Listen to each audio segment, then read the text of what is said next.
大家好，我陈老师。我刚刚突然前面沉默，不是我忘记开始，是我发现我的麦克风没有声音。大家好，大家晚安哦。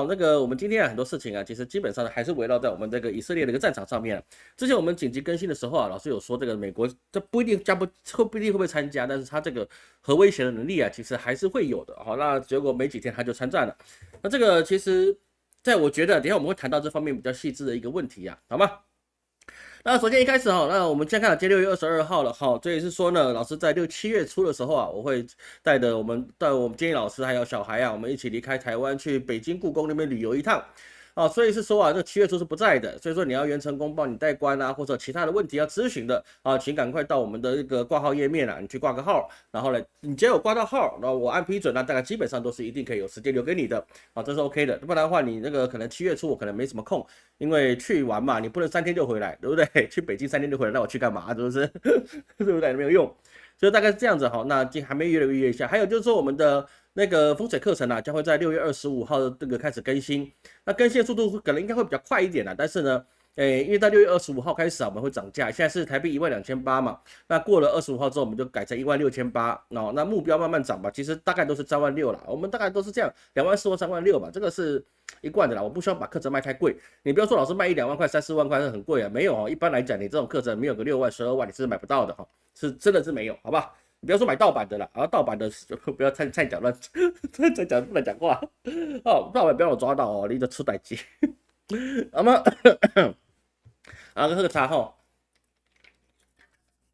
现在因为现在已经快7月了哈，有朋友在问老师你那个什么中元节的那个普渡法会，或者是那些回向法会什么时候开始哈？7月吧，好吧，我一回来就或是在去的过程之中啊，我就开始，我要再跟神明确认一下时间。好，那么其他不多说哈，我们就这样打住了。那现在我们看到这件事情啊，就是在以色列跟伊朗之间这个战斗啊，其实我们看这件事情的时候啊，我们要先了解一件事情是什么呢？这个战事它是一个核心点，但是我们要去看的是什么？看的就是它周边国家的立场跟态度。所以，我们看这个国际事情的时候啊，我们要看的是全局，不是只看到它哪边被炸啊。那个都战争其实被炸，虽然有些人说以色列被炸是大快人心啊，因为他对加沙的妇女跟儿童进行了惨无人道的这种屠杀行为啊，现在回力镖打在自己身上是很快乐的事情。但是我觉得啦，这个也不能这样说啦哈。其实我只是希望是说以色列的他们能够知道是说战争其实不是你在国家里面然后受国家保护之后你就可以去笑看别人的战争，每一场战争都是充满了泪水的，这个绝对没有什么好处。那这个无论如何结果啊，其实我只能说和平那当然是最好的。那在这个状况之下，我们要先看整个世界的一个看法。比如说呢，我们看日本，日本啊，它本身当然是比较亲美的，但是日本在这一次啊，在6月13号的时候啊，它就一开始的时候啊，他就谴责以色列对伊朗的空袭，称他的行动是完全不可接受，令人遗憾。但是他这样做代表是不是他不支持以色列呢？也没有，为什么？因为他是日本，日本嘛，我们说小日子嘛，但是我们就不能期待他有多大的一个光明的取向。加上它是一个经济导向、外贸导向的国家，能源也需要大量的进口，所以说它基本上它说一边，它也会做一边啊。这其实是一个中型国家的一个特色了。我们不能说它是大型国家，它是经济大国，但是本身啊，它只是也大概也就是那样子状况。它其实跟伊朗其实人数是差不多的哦。那在这个状况之下，我们就看日本，它其实是有跟以色列去共享他们的卫星数据。所以说呢，他嘴巴上是说反对侵略，但实际上呢，还是跟他去不要说献媚了，就是跟他做一些资源互换的一个状态，也没做互换，就提供他日本有的情报。那这个东西当然是跟美国一定是有关系的，因为日本它基本上是受制于美国，美国就要它往东，它也不敢往西。哦，只是为什么现在这日本敢去直接说哦，你这个谴责以色列对伊朗的空袭？因为第两件事情，第一件事情他自己是被占领国，所以说呢，那个他自己被空袭过，也被投了2颗原子弹，所以是说他自己当然是反对什么对伊朗的空袭。第二个就是什么呢？你不谴责别人，哪一天你跟中国不知道哪一天你真的打起来了？那你不反对空袭，那你自己就被打掉了，你知道吗？因为中国打日本啊，肯定没有什么，肯定不会有手下留情啊，也不会有什么收手的地步，一定是全力出击，一次让你怎样变成一个历史上的传说啊，不复存在的传说。所以在这个状况之下，日本它虽然是说站在这个什么，不是说在美国这边了，它应该是也不在以色列那边，它谴责以色列，但是呢，嘴巴很严厉，身体很老实，它是往以色列地方靠拢的。那么韩国也是一样啊，为什么说日韩呢？因为他们两个经济实力是真的强大。说韩国现在新的总统办公室发表声明，就说他呼吁以色列跟伊朗保持最大限度的克制，也就是他很暧昧。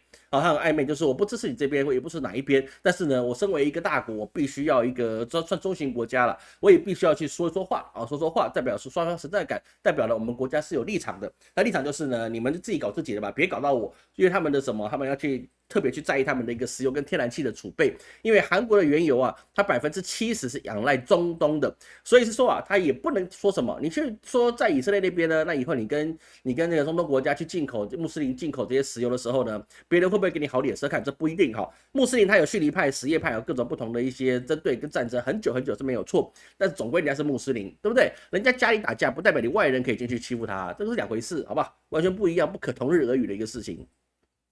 所以说啊，这个韩国他自己经济是非常仰赖的，比如说从中东进来，尤其是从波斯湾这边进来的，那是非常高的。比如说它的液化天然气啊，它占全球的需求的12%。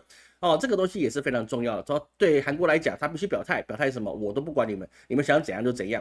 所以在日本、韩国这个状况来看呢、其实就是很简单哦，就是基本上是偏以色列这个地方的啊。不要看他讲什么，他看他做什么。而朝鲜的立场，他当然就是强力支持的伊朗，为什么呢？因为他跟美国唱反调嘛。你谁跟美国唱反调，就是我们朝鲜金小胖金氏家族的朋友，那这个没有什么争议。所以说呢，他也是站在什么，也是站在这个伊朗这个地方。那这个东西代表是会有什么样的状况呢？我们就可以知道是说，那个北韩啊，它本身自己做一些热兵器的弹药啊，那是很有经验的，包括他们的导弹也是很有经验的。所以说，它会不会提供这些原物料哦，远赴重洋的去交给伊朗，这不知道哦，这真不知道，还有没有这个能力我也不知道。但是呢，他如果要，他可以提供给俄罗斯，那么他去提供给伊朗，那也不是很奇怪的一件事情。只要看他其他的一些国家有没有给他们开绿色通道，好让他们货船可以安全抵达这伊朗那边，然后让他们可以去补给，那这个就不知道了。但是呢，我们可以知道一件事，就是那个金小胖啊，他本身做弹药是没有问题的啊，无论是热兵器弹药或者是导弹弹药，他都有这个能力，甚至他有没有办法提供给他什么？和原料那也很难说，比如说巴基斯坦也是一样，巴基斯坦当然是站在伊朗这个地方，但是巴基斯坦跟伊朗本身也是一个世仇哦，虽然说支持啊，但是也是世仇。再来就是说巴基斯坦本身也是穷的，真的是骨头被怕够啊，意思就是骨头要打鼓，他自己穷到自己都站不起来了，不然那时候的那个跟印度的战争呢、他就不会打一半收手。当然收手原因当然有中国的关系啊，但是至少我们可以知道，巴基斯坦本身就是穷到真的是非常穷的。但是这个但是放在这边就是。朝鲜跟那个巴基斯坦都是有核武器的能力，尤其是巴基斯坦，它是公开的永和国，它是有核弹的。所以说，为什么是说印度打它永远打边境，不会打得太过分？原因就是大家都有核弹啊，我打你呢，就是为了国内的一些民心士气。那当然，你说要把巴基斯坦整个摧毁了，不可能的，人家有核弹，他没办法摧毁世界，但是可以摧毁你呀、啊，对不对？我摧不了世界，但我摧毁一个印度没有什么问题啊。所以这个很多事情我们看起来好像很严峻，但实际上啊，互相有核子武器的国家啊，你打来打去都是小打小闹，你真的也没办法做出什么大事。所以即使印度啊，他后来被打了个七荤八素，他也不敢再去聚集兵力，然后大肆的去进攻。为什么？因为对方是有核武的国家。所以说，就要担心就是你的这个所谓的北韩啊，跟这个巴基斯坦啊，它是不是会提供伊朗更多的武器、弹药、技术跟核原料？这个是抱持一个问号，因为这些国家基本上啊，除了巴基斯坦之外，哦，那当然巴基斯坦可能也是会啊，因为毕竟它离得比较近。那基本上那个美国他们不见得能够有能力去阻止他们把这个合约料给他，因为本身都被制裁了，所以这个是没有什么太大的问题。而其他地方包含了刚才有朋友就问到他们在东南亚啊，在东南亚会不会有什么问题呢？其实包含什么？新加坡、马来西亚、印尼啊，都是暂时的一个暧昧的地方，就是他宣扬是说你要立即停火，但是你也没说你伊朗队啊，你也没说你以色列队，就是你别打了吧，大家别打了，去练武士打之类等等的样子，这个差不多一个概念在。所以说啊，基本上他们没有去特别去参与这件事情，而他们是不是安全呢？其实我告诉东南亚的朋友啊，也包含了东盟国家、东盟系列的啊，越南、新加坡、柬埔寨、马来西亚，这些国家其实是比较安全的，因为无论如何，大部分都是穆斯林国家。另外就是泰国，你去打它也没什么屁用，在缅甸自己打自己就够了。那马来西亚那个就是与世无争，反正我就这样，你想怎样，对不对？那也没什么怎样的，马来人嘛，你也知道。就是这样。那印尼虽然是穆斯林国家，但是他也没有这个实力，因为他们自己的国力啊是没法聚集的。印尼基本上是一个多岛屿组成的一个国家，他没有这个实力去搞。那你说菲律宾会不会去搞呢？菲律宾他自顾不暇了，前面一个中国就把他打到七荤八素，就包含小马可斯他自己的政权都不稳了。你说他还能去参与什么这些国际大事吗？那是有这个想法，但是他做不到，有心也无力。加上小马可斯他自己本身也没有这个智慧，所以是说。他最多就只能是保持沉默哦，其他事情是没有办法去做的。所以，我们看整个世界来看呢，大概就是央格鲁系列的中期会，比如说英国，比如是说美国，还有澳洲、加拿大啊，这些当然是坚定不移站在这个以色列这一边。为什么呢？很简单，因为他们的国内基本上都是犹太资本去把持的。这个相信各位不是老是乱说吧？这个其实公开的资料可以查到的一个事情。比如说一个贝尔德莱这些大型财团呐。或者华伦巴菲特啊，这他们都是很大的犹太资本，所以说呢，你得罪他，对自己绝对没有好果子吃。加上又是泛白人体系，所以无论如何啊，都是要支持这个以色列的。那这个不管对错啊，根本就不需要管对错，反正他就是无脑支持就对了。有些世界上你需要去说，这世界上有没有公平跟正义？很多事情啊，你往小了看，它是没有公平跟正义的。往小了看呢，它是没有公平跟正义的；但是往大的地方看，它是有公平跟正义的。什么叫往小了看呢？食蚁兽吃蚂蚁，它有没有公平跟正义？各位，食蚁兽吃蚂蚁有没有公平正义？你说有也可以说有，也可以说没有，也可以说没有，对不对？但是呢，地球一定会灭亡，这有没有公平跟正义？有什么？因为时间必然会让任何一个生命消失掉，有开始就必然有结束，说最终的还是公平的。所以说我们的人生很短，几十年的时间，扣掉前面的一半你在上学念书，还在家里玩泥巴。哦，后面那一半，然后你后面中间那一段，你要怎么样的结婚，然后养小孩，对不对？找工作，后面的1/3你就开始退休，然后开始怎么样呢？去跳广场舞嘛，或者等等之类的。所以说，我们把人生切开来看了，你每一个阶段你的一些爱恨情仇啊，放到你整段生命来讲，根本一点都不重要。对不对？所以说我们无论说我们来看元成功或前世今生或者任何的状况的时候，这些心路的历程里面呢，痛苦一定是摆不掉的。老师自己也有心中的一个结，但是呢，我比较不会被他受阻。有这个结，我不见得我可以放下，但是我不容易被他牵制住。为什么？因为他至少他是过去的，你未来对我影响是有限的，但是想起来还是很不爽。一定会有的。我不要说你说过去事情想起来就不爽，然后你还可以说啊没事啊，没有不爽就是不爽，承认自己不爽那很重要，好吗？所以在这个状况来看呢，我们看到这个整个战争它去升级的状况，其实是蛮危险的。所以老师在第一时间呢跟各位讲是说，这件事情啊，其实你是非同小可要去看这件事情的发生。为什么？因为它这件事情你打起来好像是说你在中东一直都有战火，你打起来是没有什么关系的，你不能这样看。为什么？中东的战火本身很多都是穆斯林之间的战争。那教派战争，那或者是说你以色列跟加沙走廊那边已经是不正常，但是加沙走廊那边的那个哈马斯，它本身是先攻击的，所以说呢，你说它不对也不对，那你说它对也不对，所以在这个状况之下，很多人就只能容忍是说弱者被欺凌，因为加沙走廊那边并没有什么太好的一个经济的提供者，所以说呢，它对世界来讲是无足轻重的，所以说在地图上面你看不到人命，各位懂我意思吗？在地图上你看不到人命的。所以说，大家只能放任以色列去屠杀那个数十万的这些所谓的哈马斯啊，是哈马斯吗？他自己讲的是了，他说是就是吧。3岁你可以说他哈马斯，1岁你可以说他哈马斯，对不对？这一切都是这样的，有时候就是你难以去理解的事情。所以说啊，在这个状况之下，我们只能是说，加沙走廊这个事情，或是打胡塞组织，这些很多有些事情啊，他们是属于单一的民兵之间的作战或地方性的作战。但是如果你打到伊朗就不一样了。伊朗它就是一个不一样的地方。第一个，它的幅员辽阔以前的波斯帝国，它的幅员非常辽阔，它也是产油国，它也是什么样的？可以影响中东的一个很重要的一个穆斯林国家。它的人口也是上亿，以亿来计算的人口，好像2亿人吧，这么多的人口来讲，你去动到它的时候，你就等于要进行了一个大国之间的战斗，就像你一个俄罗斯去打乌克兰一样，它就变成了全世界都必须要去注意的战争。你打加沙走廊就变成我们关注，但是我们没有办法介入，因为加沙走廊没有经济的产出，完全没有经济的产出，所以是说大家可以放任它。但是你打到伊朗，它就是产油国，它会影响到全世界油价的变化。各位，你不用想说这个事情到底是影响多大，我告诉你，影响是非常大。但是在美国参战之前呢，一切都还是可控的。但是美国参战之后啊，那一切都会出现一个很不好的一个状况。那我们分开来讲，首先我们看到，那你打伊朗状况之下，那就是国与国之间的战争。国与国之间战争啊，你以色列并没有碾压式的实力。为什么？因为我们一直在讲一件事情，我们看战争啊，我们就要去知道老祖宗讲的话，打仗啊，永远打的是粮饷。打的是后援，打的是军备，不是打的你那个天上飞机多么骁勇善战，也不是打你的什么，你的士兵是志气多高，都不是，对不对？你打的是什么？打的是后援，打的是粮草，打的是你的经济实力。所以是说，我们过去看到阿富汗在打，为什么它是帝国的坟场？第一个，你要跨越一个几乎半个地球去支援这个战场的时候，就已经非常痛苦了。无论是英国、美国任何一个国家，你要去打阿富汗战争的时候，你就必须跨越将近半个地球去做，所以说你的运补线会非常的长。但是俄乌战争不一样啊，俄乌战争是他们互相接壤的国家。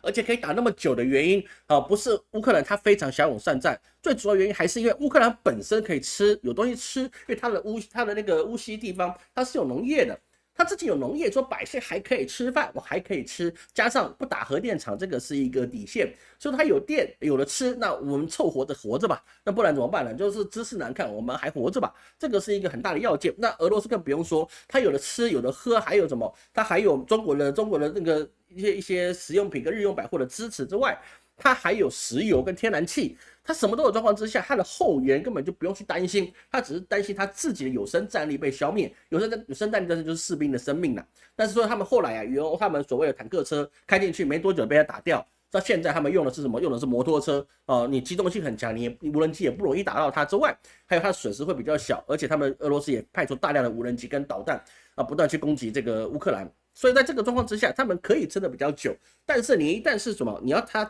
拖这么长的一个战线跟时间的时候，那么你就必须要有一定的后援实力。所以说，以色列他自己的国土之小，对不对？你真的是连中国一个省你都比不上的一个实力，你怎么去打比你大 N 倍的国家、N 倍国土的国家？它人口不但是你的好几倍，然后呢，它国土也是你的不知道是10倍还是20倍了。那这么大的一个国家，你用以小去博大，你真的是实在是太把自己当回事了。因为你能出去的士兵是有限的，而现在伊朗它能够打的东西就打你的都市，因为你的铁穹系统它是一定是有量血条的。因为为什么呢？哈马斯已经把你血条打出来了，哈马斯他打了好像当时是5000发吧。5000发的那个火箭弹打下去之后，你还是有弹着只是它的威力不大，因为火箭弹嘛，损失是有限的。那么在这个状况之下，你当然是 OK， 你的自己的都市被破坏之后，那么你后续补给跟生产的能力就已经有差了。所以我们上个礼拜所谈到，以色列它最大的问题就是在哪里呢？它国内的物价膨胀的非常多，它物价已经涨了非常多，而且人口也流失的蛮多。因为有钱人他自己跑出去了嘛，他有自己的管道，他可能拿美国的护照什么护照，你的以色列政府不能阻止他，因为他是有美国的护照或是英国的护照，是欧盟的护照，因为这样的犹太人很多嘛，很正常。也没什么不是，但是我们在这个状况之下，我们去看的时候，以色列你要在国内被打的时候，代表是说你的补给线被打掉了，也包含他们的德法地区，它那个港口它也是被炸掉了。所以说你的粮食来源，商船会不会再愿意靠近呢？炸意思没有错，你炸完了你可以继续靠港，但是可以靠港，但是你愿不愿意靠港又是另外一回事了，因为船东他并不是不怕死的，你知道吗？你说派军舰去载，那你也怕被打掉。那如果你一般的商船去载运粮食，那人家也会害怕啊，对不对？哪一天我到的时候，然后那个还没卸完货，然后伊朗的那个导弹又过来了，那个轮船要卸货，不是像我们那个货车卸货，对不对？了不起半个小时卸完，那个轮船卸货，你卸1个礼拜都很正常啊，是不是？3天1个礼拜都很正常啊？你看你怎么卸法，对不对？那都要时间，有些还要洗仓。所以在这个状况之下，你没有办法就这么快去代谢，那么它后面的粮食有问题。再加上各位也要想到一件事情是什么呢？以色列它本身的铁穹系统当然是非常优秀，美国当然也会提供它弹药，但是问题是现在它的一个精度已经下降了，所以说过去可能有90%的防御能力，那现在掉到80%到70%之间。但是各位有没有想到一个问题？现在最大的问题不是在于你伊朗的导弹它可以是怎么样变成集束弹，然后打下去之后让你没法防御之外，这个都是小事。各位，这是小事，真正大事是什么呢？真正大事是，如果今天让这些已经表态胡塞组织、哈马斯，或是其他的，比如说叙利亚或其他的这些伊斯兰的民兵，他如果都已经确定他们要出来一起共赴战场，而且呢，他们私下也做好了连线，那会变成什么样的状况呢？那就变成了，如果哈马斯或是这些盖达组织或是其他的这些穆斯林的民兵团，他优先去发射大量的至少上千颗的火箭炮往他们的目标去攻打这个以色列。火箭炮它的一个攻击力是有限的，再怎么打它也不可能像导弹那么大的威力。但是如果它发个1000发、2000发、3000发、4000发、5000发，轮番的去轰炸你以色列，那么基本上9成8成，至少8成它都被拦截下来。但是如果后面再来一个伊朗的导弹的时候，它能不能防一半都是一个很悬的事情。因为我们在过去的时候有看到一件事情，就是它的一个防御系统啊，真的还没发出去，没打到导弹，它自己先炸，在原地先爆炸，先炸他们自己人。所以在这个状况之下，其实以色列现在面临的一个窘境是非常的多。所以那个时候，老师在更新的时候，来跟各位去讲以色列的败局已现，就在这个地方。老师根据2个原因，第一个就是你根本没有后勤补给，你凭什么去拿这么小的体量去抵抗这么大的国家？第二个当然就是在于是说，你多线战争对你来说你是没有办法去阻止的。在这个那你怎么可能会败局无限？第三个当然就是很重要，就是他们已经有8旗制度了，贵族他可以不断的想办法的去不当兵，当了兵他也可以说他也把它放在这些不会遭到这个第一线轰炸的地方。然后最重要的是你的防空洞，只给犹太人不是以色列国民那是犹太人必须是犹太人，而且最好的犹太人里面还有分等级的，你是那个极端教义派的。或是那个复国主义那一批人，你才能够优先进入防空洞，其他人就不一定，看你的运气。所以在这个状况之下，我看到比较有趣的是什么呢？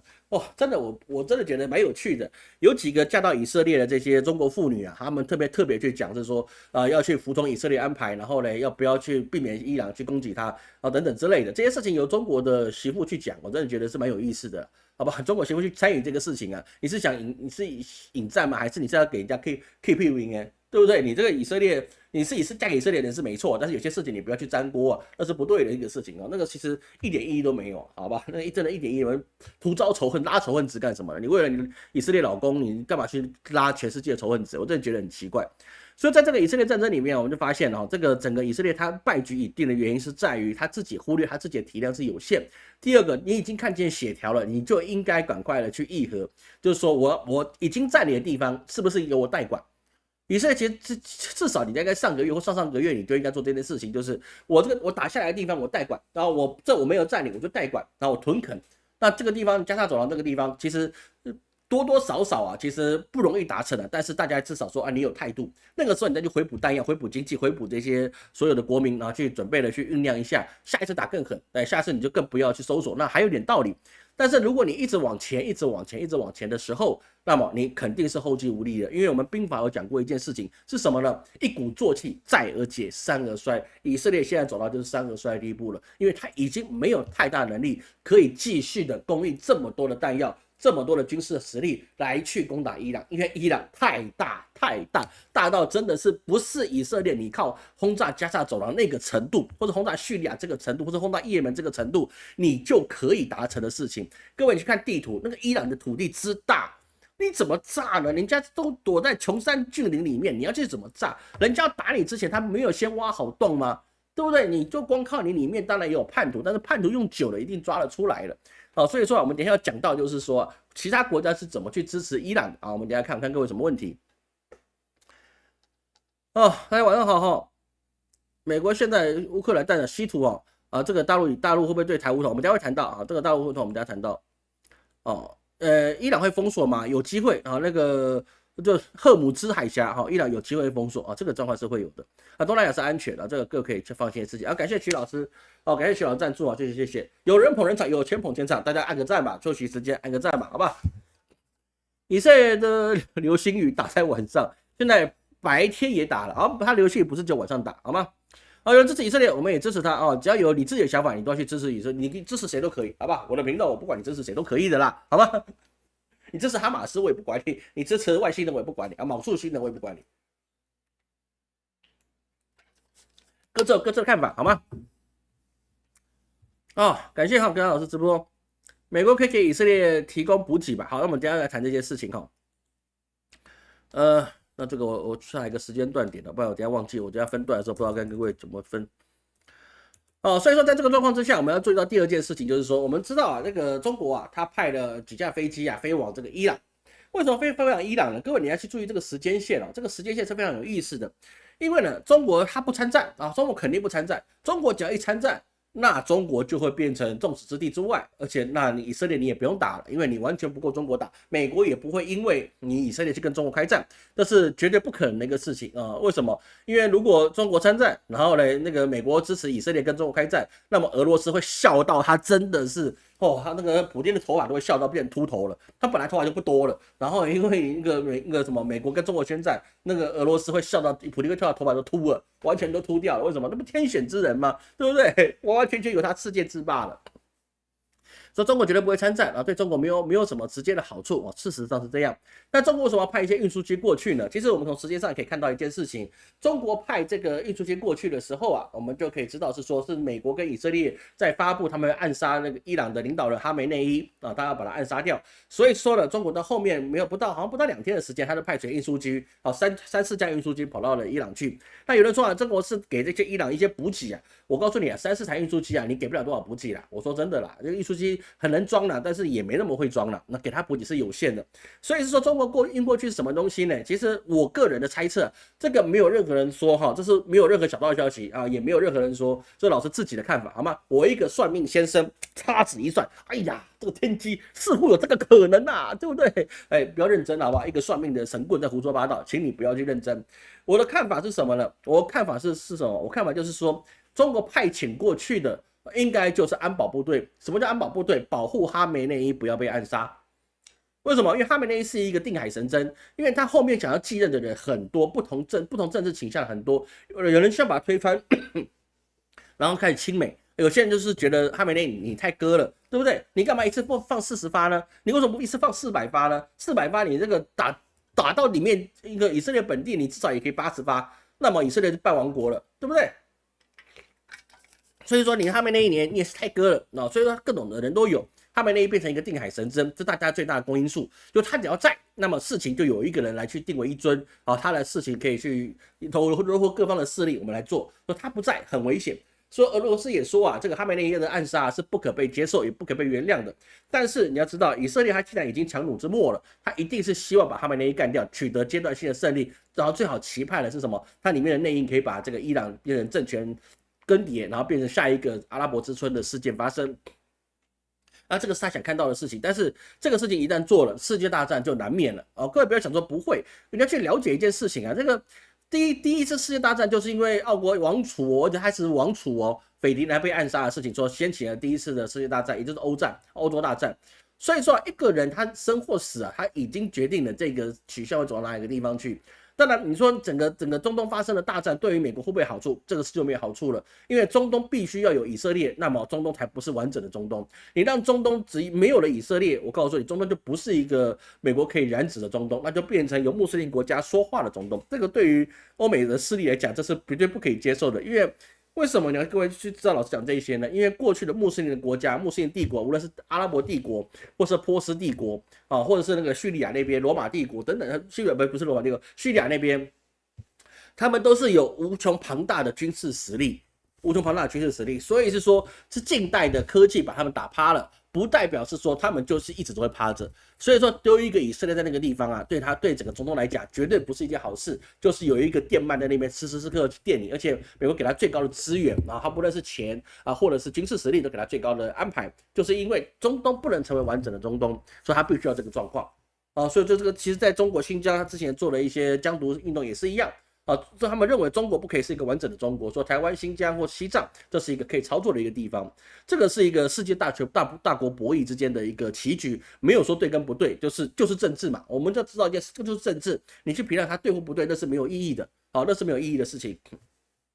所以说以色列就变得很重要。那么这次中国他就派了这个专机啊，我认为他能够给的军事的援助是少的，顶多就是高科技，比如说它北斗卫星。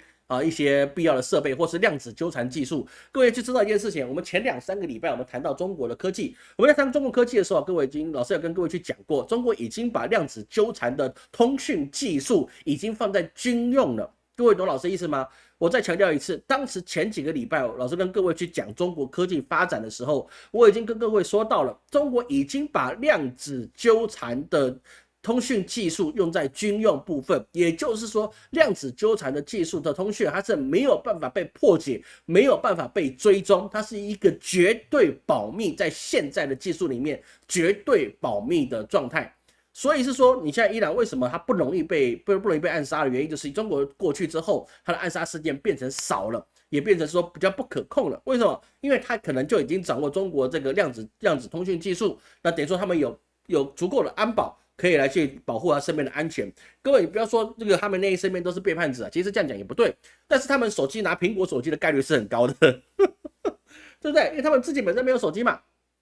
那么你拿苹果手机，拿安卓的手机，那这些东西都有可能是被美国追踪到，你在哪里，你在干什么，你在说什么，都可以听到啊。这个其实不是秘密啊，这也不要黑苹果，他本身就自己说过，我们所用苹果手机，我们讲什么他都知道。比如说苹果的、安卓的也可以啦。我告诉你，这个过没多久手机，你说是什么白凤丸之类的，那搞不好那个手机都出现白凤丸广告了啊，都是这样的。偷听我们讲话，这也不是秘密啊，中国的也会啊，大家都会。所以说，它中过去的东西可能就是比较偏向鸿蒙系统的手机或通讯技术。那么在这个状况之下，就不容易追踪，你更不会去知道哈梅内伊在哪里。如果他知道哈梅内伊在哪里的话，那其实我觉得他们的轰炸会更有效率一点。但是就是因为现在可能中国送过去那个3个运输机里面，带过去1万只的新手机，或是新的通讯设备，或是北斗的一些这个什么指哪打哪的设备，它可能都跟带过去了。那么哈梅内伊就会比较安全。他会被暗杀还是会啊？因为叛徒哪里都有嘛。比如说我们之前讲过的本能寺之变，对不对？织田信长就被啪嚓背刺，是不是？那后面下一个人觉得我赢了，那后面也被啪嚓也被背刺。就说不断的背刺，那是一个很正常的一个事情。所以说啊，这个我们就看了，这样极大概率就是中国派过去安保，应该是伊朗是比较能够信任的，因为中国没有暗杀伊朗的一个原因，加上这个俄罗斯可能也知道这件事情，所以运过去了，如果也有俄罗斯，那么哈梅内就会比较安全一点，那这个事情就比较变得可控一点，那整个中东局势就会变得比较和平。为什么？哈梅内只要不死，他就没办法变成世界大战。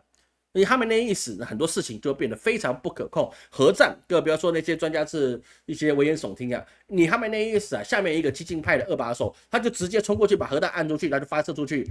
那你就打到以色列，我告诉你，这个世界没完，这世界真的没完。我说真的，那真的没完。2把手他根本就不需要扛这件事情啊，对不对？他完全不知道扛这些事情，他按就按了，他有关他什么事吗？就像你去载那个小男孩跟胖子和原子弹的人，对不对？他不需要知道他名字是谁，但他有留下名字，但是事实上他不用负这个责任，因为我只把他丢下去而已。那么2把手把按下去，那个一半就算是半成品的核弹丢过去，那以色列也是我看也是半亡国的状态。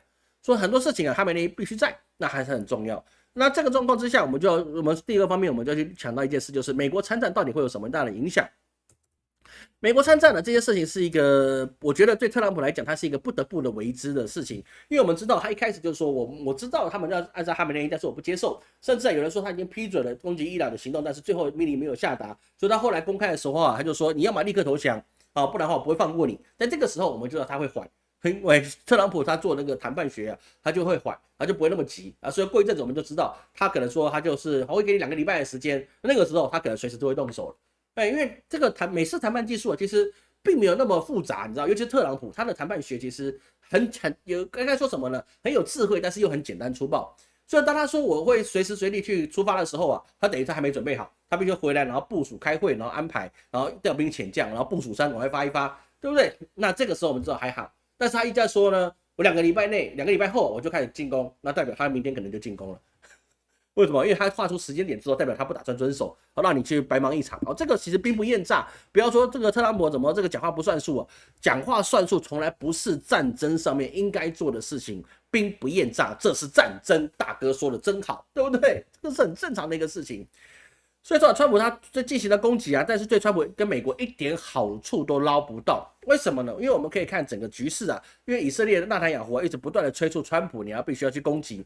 但是呢，川普一直去压这个时间，因为你是纳坦雅胡说的嘛，那么我就姑且听之，我要安排一下。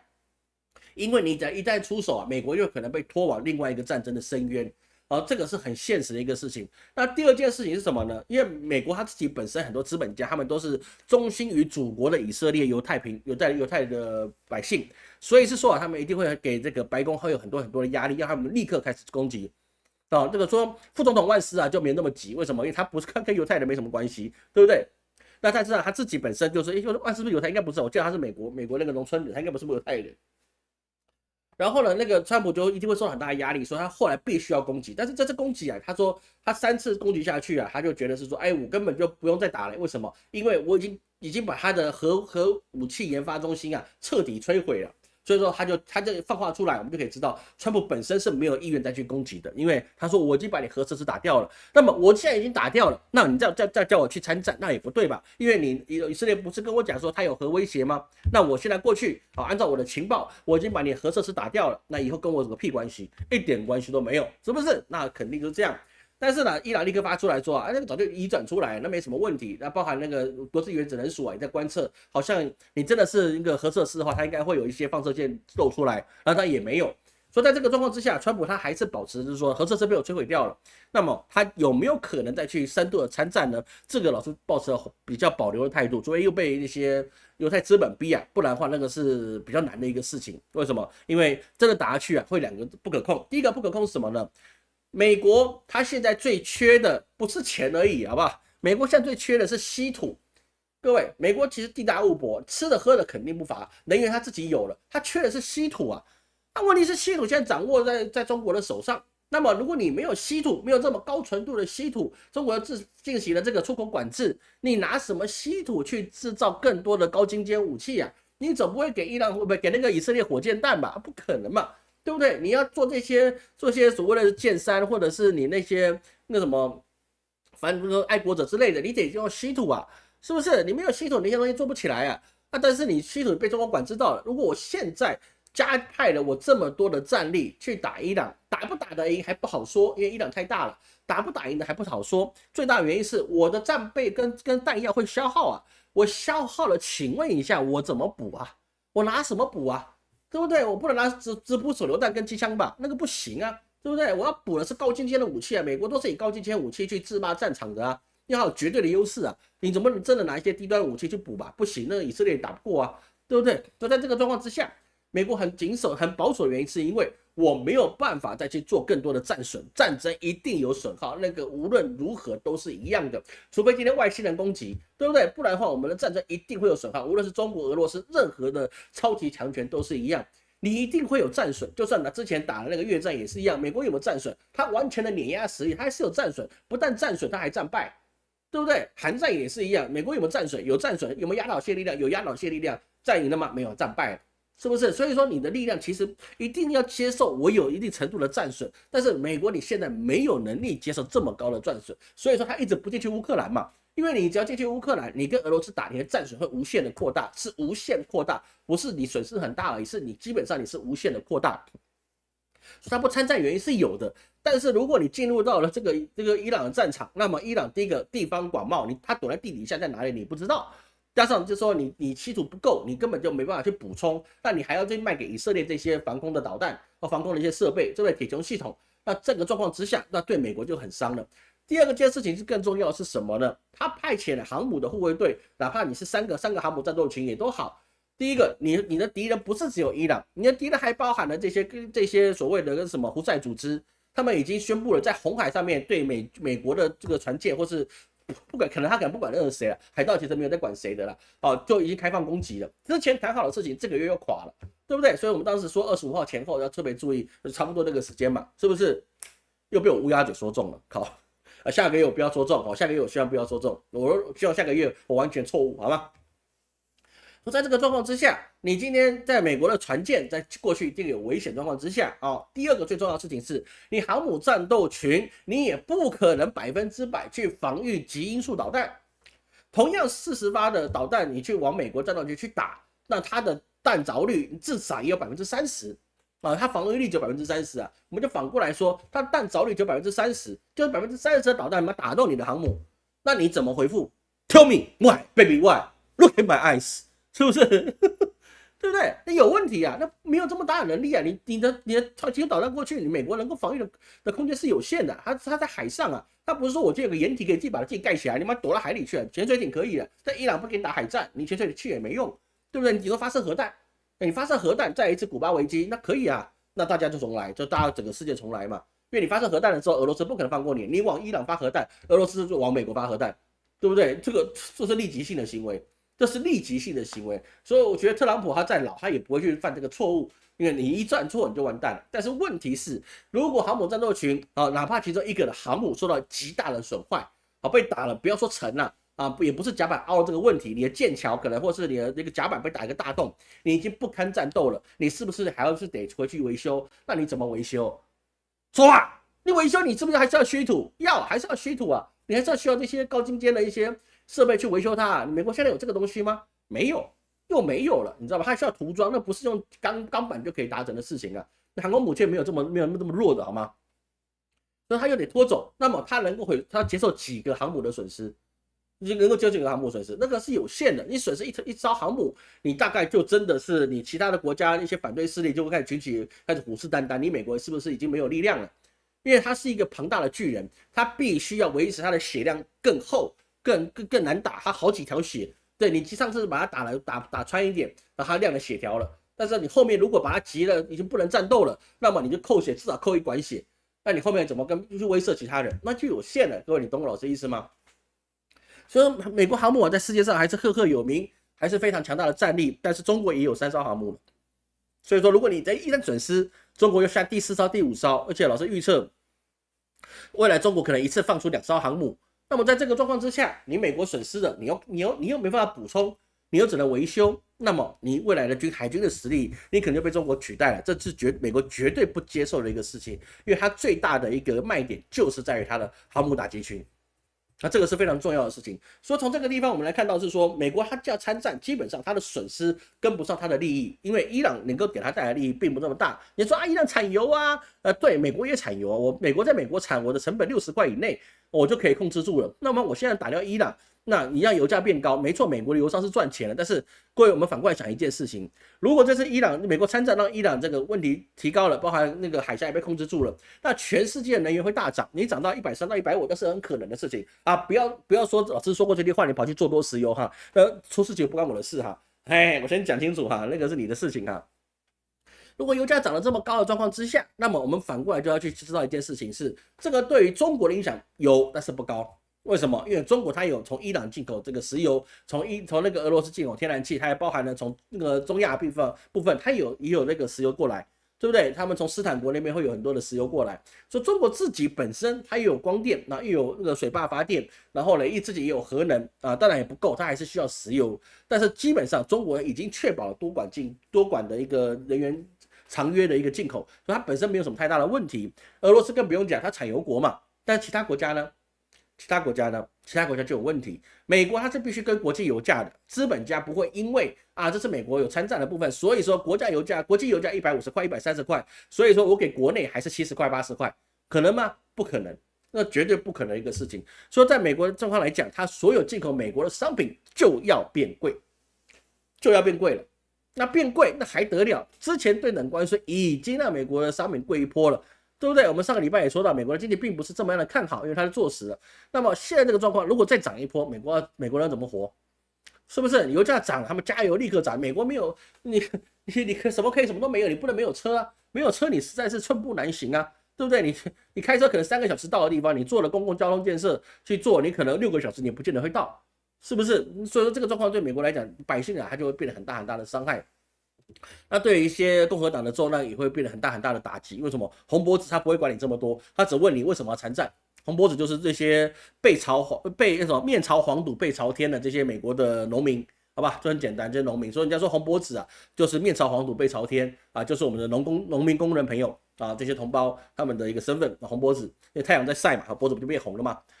所以在这个状况之下，我们就发现一件事情，就是说这个东西一旦打下去对欧洲也是雪上加霜。因为欧洲经过了这么久的这个乌俄之战现在其实我们可以说它可以止损了。为什么？因为打到这边已经差不多了。我也不愿意给乌克兰太多，了不起我就声明，我就给你一个几千万美元的援助。说归说了，什么时候到也不知道，就算到了，大概也是慢慢的移交。我说这个东西很难说。所以欧洲的态度其实一般来讲都是比较暧昧。那因为暧昧的关系所以说他们的经济也开始回温，开始知道说战争之下我们要怎么去生活，还有被制裁之后，我们所有的一些 LNG 这些天然气都已经获得了补充，那你基站也建好了，所以他们基本上已经回到一个正常的轨道。只是你没办法变得太正数的 GDP 发展，但是如果你现在碰到这个伊朗战争，那就变成什么事情？那就变成是说，你原来的能源已经开始接受这个价格了，然后现在可能又再暴涨一波。那如果你再暴涨一波，那你叫这些欧洲百姓怎么生活？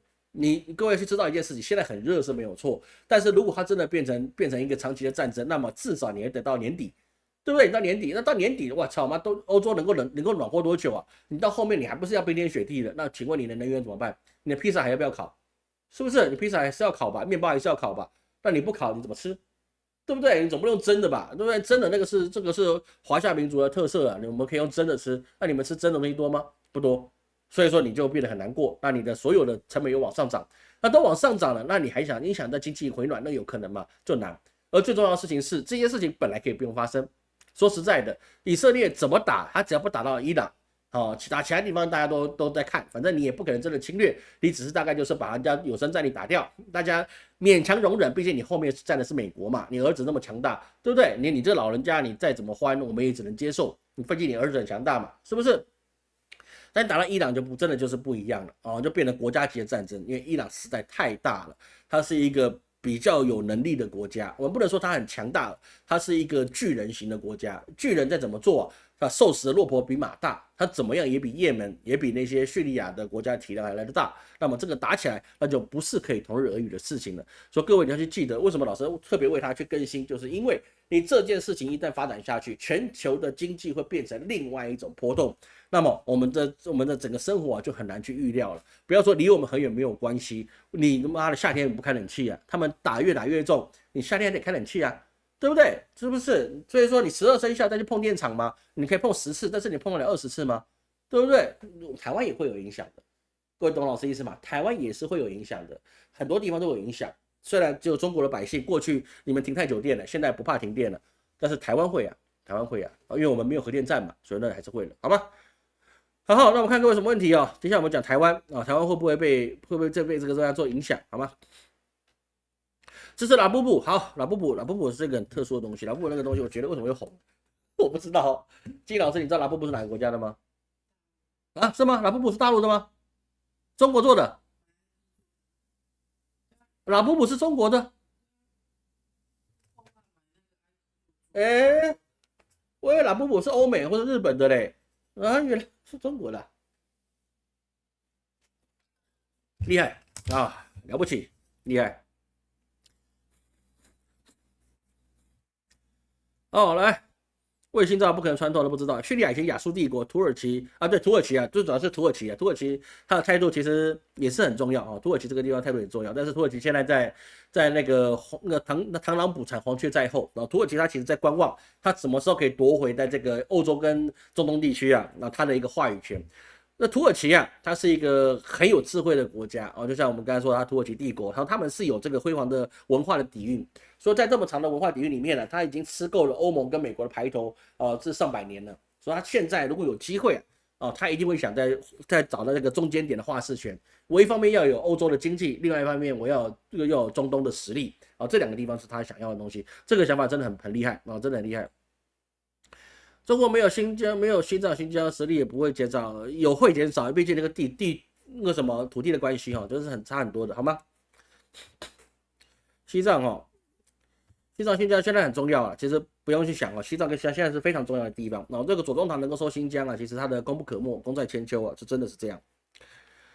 泡泡玛特出来的拉布布，香港设计你说错了，是香港设计，香港设计，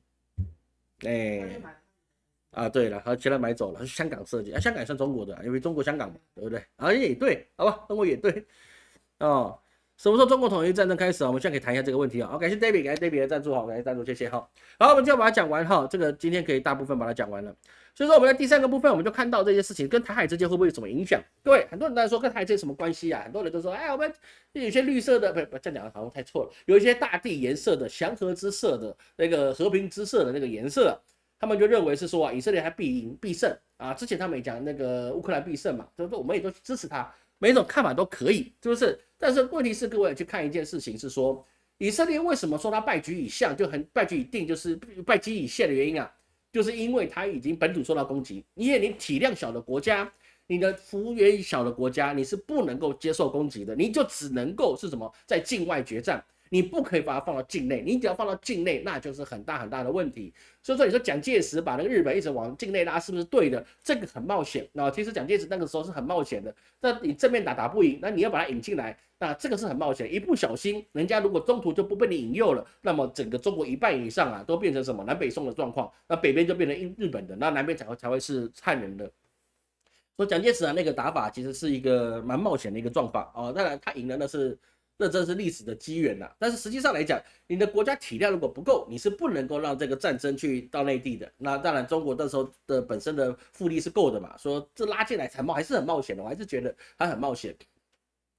但是台湾呢？台湾跟以色列一样，我们是没有什么腹地可言的你不要说老师我们还有中央山脉，你他妈你去看看啊，你他妈去躲中央山脉试看看啊，我告诉你，太鲁阁你都上不去啊。就那么简单的事情啊，太鲁阁人几线通车啊，是不是？你要去台湾的高山，你知道那个地方山崩多么严重吗？你现在又是台风季，你上得去，不要说下不下得来了，你上不上得去都是个问题。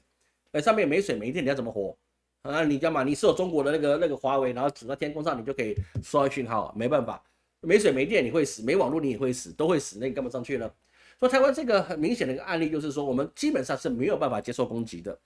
这个从这个以色列的状况就可以验证，老师过去跟各位讲过，台湾你只要一接受攻击，你一定是百姓大量的去支持我们要去投降，因为现在以色列就是这个状况，他们觉得受不了了，国家就要援助了。其实他们受到了一个灾难死了也不过几十个人，几十个人生命是宝贵的，但是我们就战争眼光来讲，你死个几十上百人，你不要跟我讲是多大的危机，但是实际上国内的反战情绪就出现了，为什么？因为他们的家被砸了。家被砸了，那就是另外一回事了，对不对？没水没电，他觉得他每天没办法睡觉，好痛苦。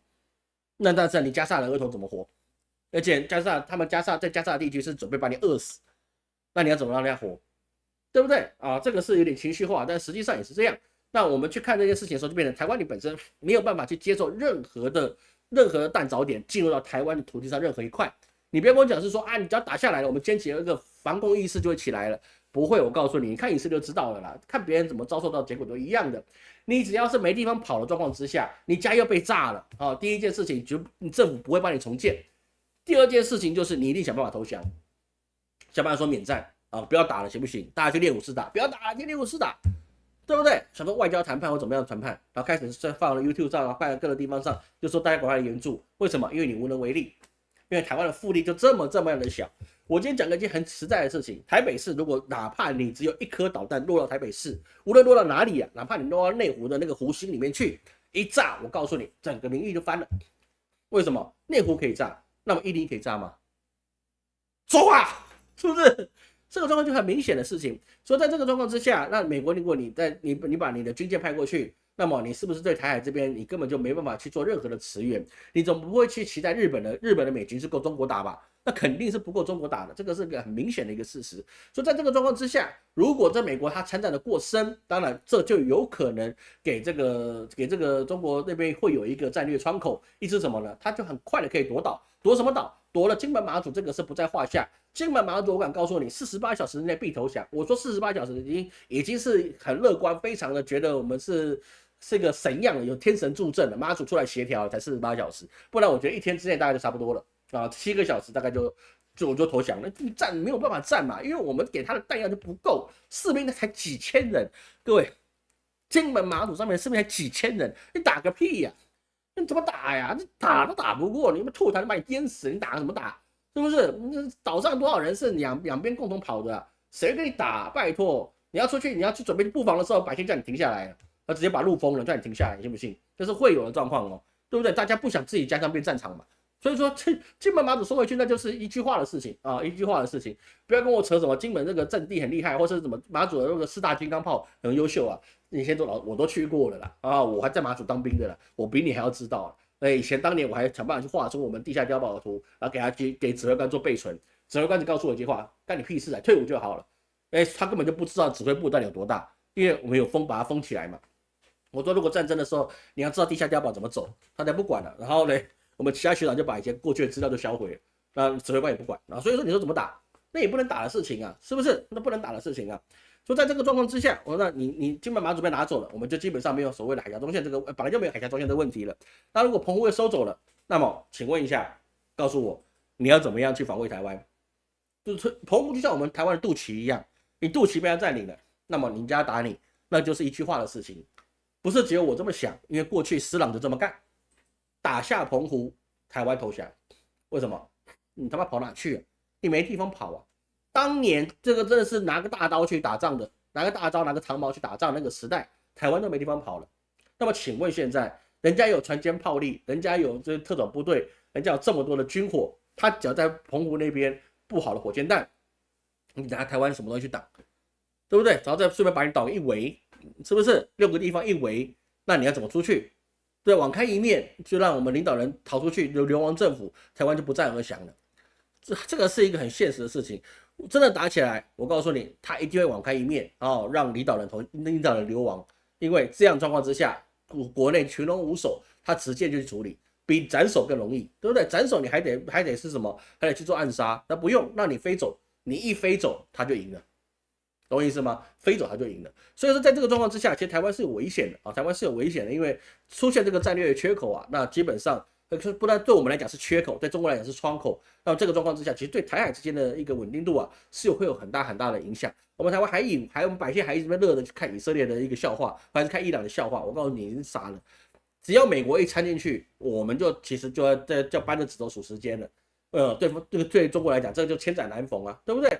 你陷入一场长期的战争了，你的兵力都得发过去了，因为以色列快败了。那么你要怎么去过好台海的地方呢？你过好台海的地方，那乌克兰完蛋了。你是要让以色列完蛋，你让乌克兰完蛋，还让台湾完蛋？台湾是最不重要的地方，不懂老师意思吗？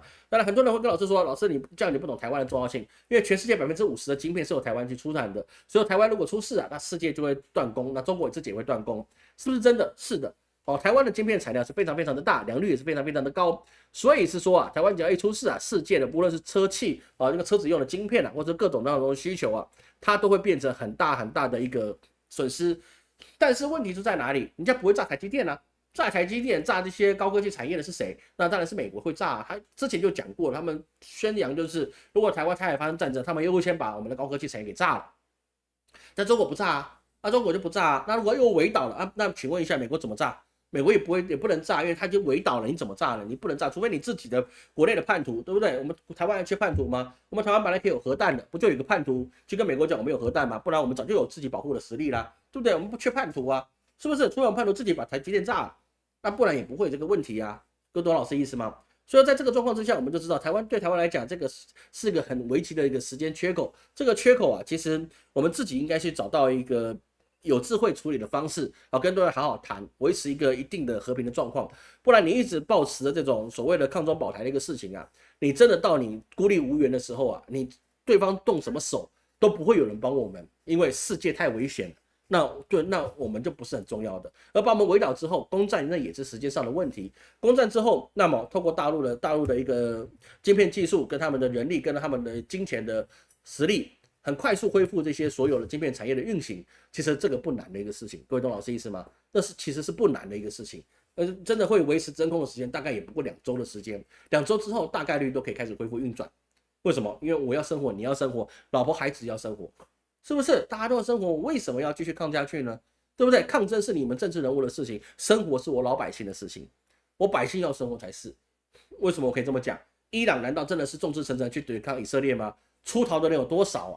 对不对？乌克兰真的是每个人要去抵抗俄罗斯吗？出逃的人这不计其数，100万计啊！以色列觉得说我们要抵抗这个惨无人道的伊朗的抗争吗？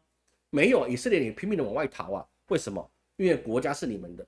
战争的时候，国家是你政治人物的，命是我自己的，那老婆孩子也是我自己的，为什么我要为你牺牲？懂老师意思吗？好不好？所以说，我们今天在看这些整个事情的时候啊，你要发现这整个事情的变化其实是非常危急的，它并不能够去说你并不能够去说它远在天边的战争，甚至跨越半个地球，跟我们一点关系都没有，它与我们的关系影响是非常巨大。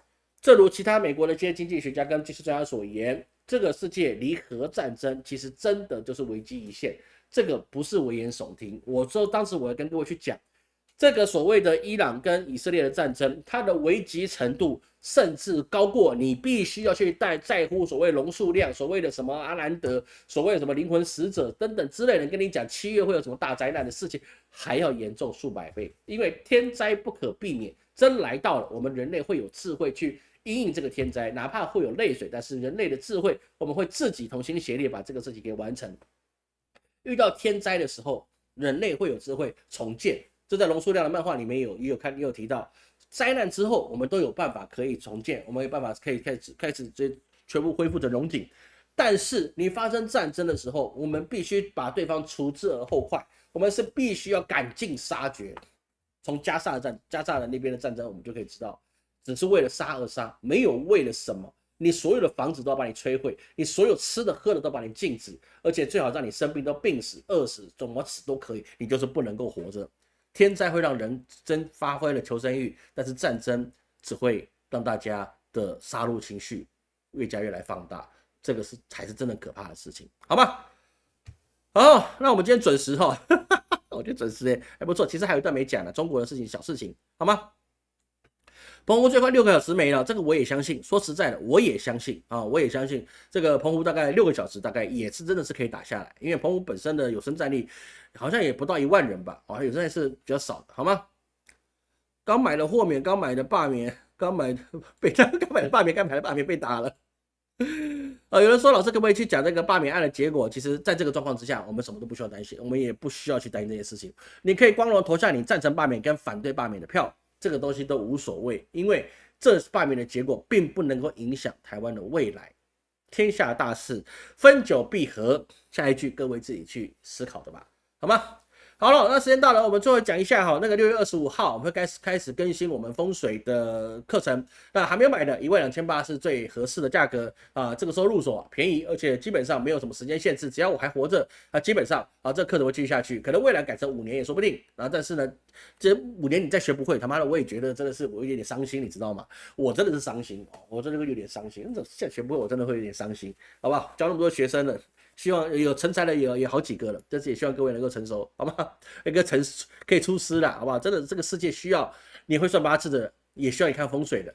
这个世界很需要我们的存在，因为从八字里面我们可以告诉别人很多的事情啊，不只是他的是非对错，还有就是说我们要怎么去经营我们的人生。那风水也是一样啊，风水就是天地之理，其实这2个都学会，对你来说都是好事的，好吗？这个不要小看它，只是一个江湖术士的技术啊，这个以前是礼部尚书用的，好吗？好，感谢各位今天收看了，记得啊，看元成功或者是你要看什么事情啊，记得赵老师的网页去预约，好不好？我们这看预约表，看那挂号单啊，那个花很多钱买来的挂号系统，还有就是说啊，那个记得你要报名快点，不然后面要涨价了。感谢各位今天收看，我是陈老师。我们下周见，下周会继续更新的，不要怕，我不会再放烂的。